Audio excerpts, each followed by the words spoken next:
Hello everyone.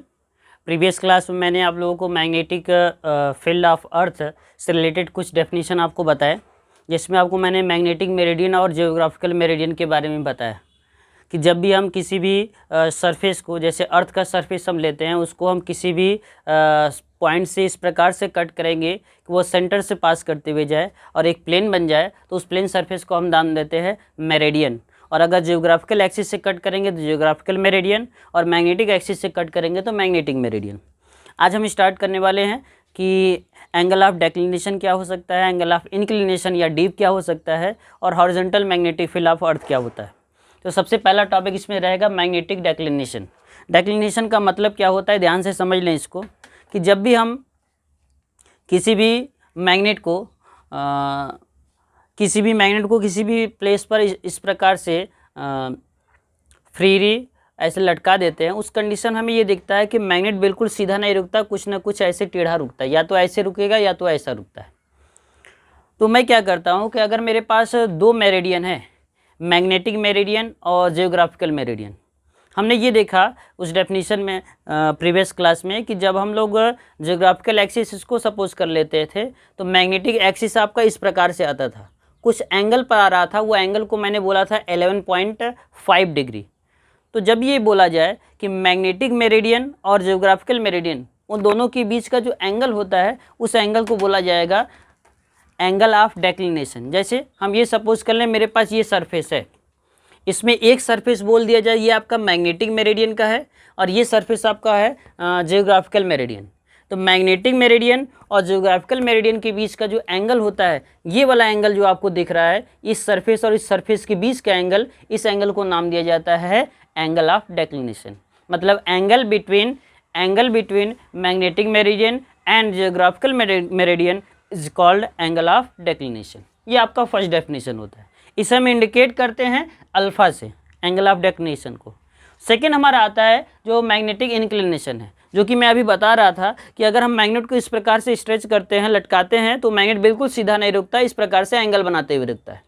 तो जब ये बोला जाए कि वो हॉरिजॉन्टल से कुछ एंगल पर रुकता है, ये मान लीजिए ये अर्थ का हॉरिजॉन्टल सरफेस है और इस हॉरिजॉन्टल सरफेस से कुछ एंगल पर ये मैग्नेट आपका रुक रहा है, तो उस कंडीशन में मैग्नेट और इस अर्थ के सरफेस पे कुछ एंगल बनता है, उस एंगल को नाम दिया जाता है एंगल ऑफ डीप या एंगल ऑफ इंक्लिनेशन।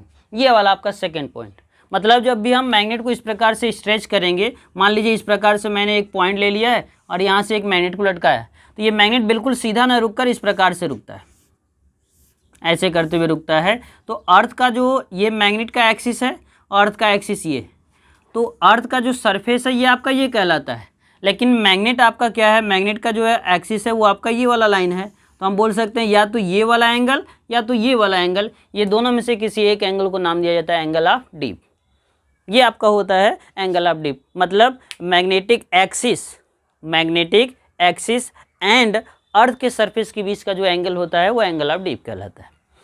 नेक्स्ट आपका जो होता है एंगल ऑफ डीप को ये भी याद रखें, डेल्टा से इंडिकेट करते हैं।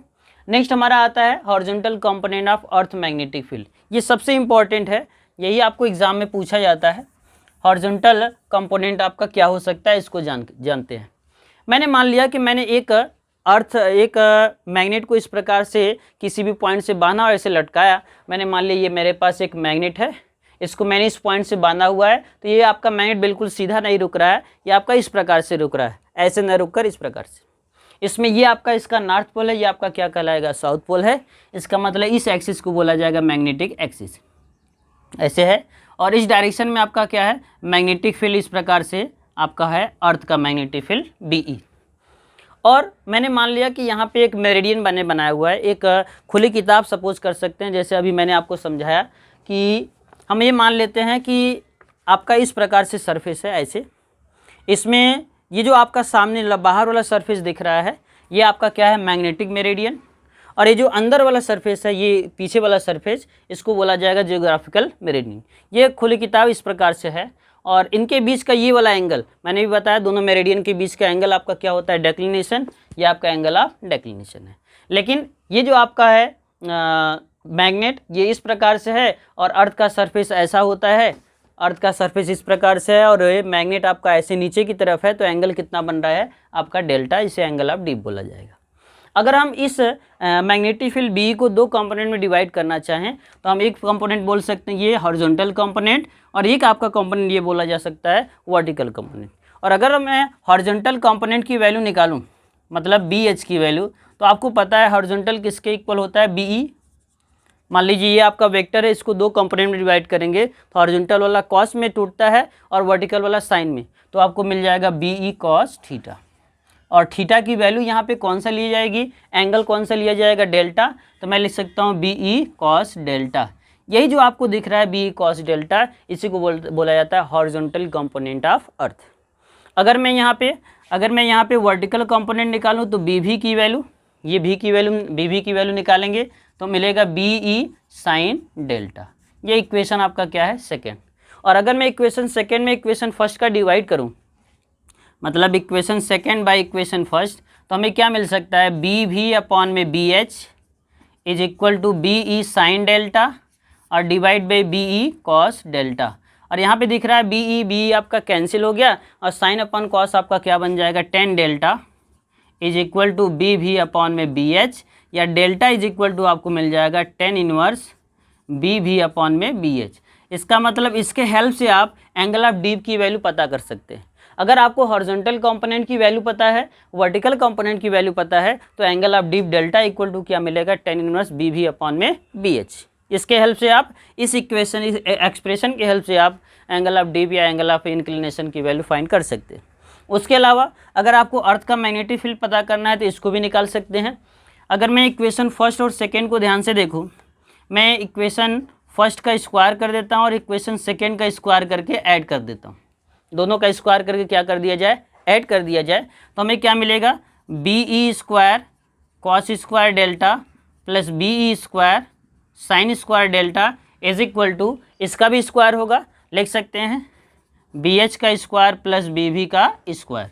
इन दोनों में से आपको दिख रहा है कि बी ई स्क्वायर कॉमन आ जाएगा, और अगर मैं बी ई स्क्वायर को कॉमन ले लेता हूँ तो cos square delta plus sine square delta is equal to B square plus B H square plus B V square.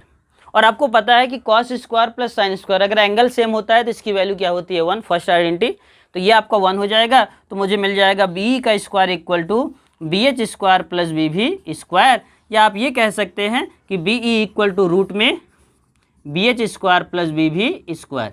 ये एक्सप्रेशन भी एग्जाम में कभी कभी पूछा जा सकता है और इससे रिलेटेड आपको न्यूमेरिकल्स मिलते हैं।